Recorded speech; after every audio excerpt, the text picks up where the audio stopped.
ಹಂಚಲು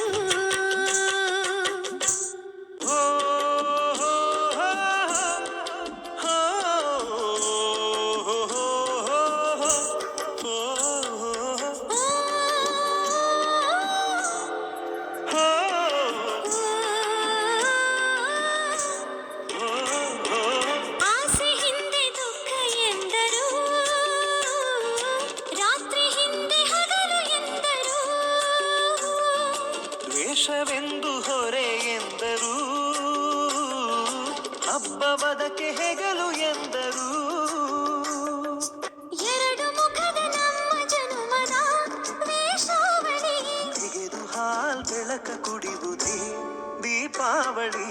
ದೀಪದಿಂದ ದೀಪವ ಹಚ್ಚಬೇಕು ಮಾನವ, ಪ್ರೀತಿಯಿಂದ ಪ್ರೀತಿ ಹಂಚಲು.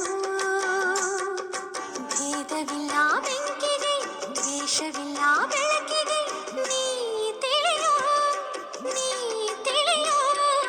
ದೀಪದಿಂದ ದೀಪವ ಹಚ್ಚಬೇಕು ಮಾನವ, ಪ್ರೀತಿಯಿಂದ ಪ್ರೀತಿ ಹಂಚಲು.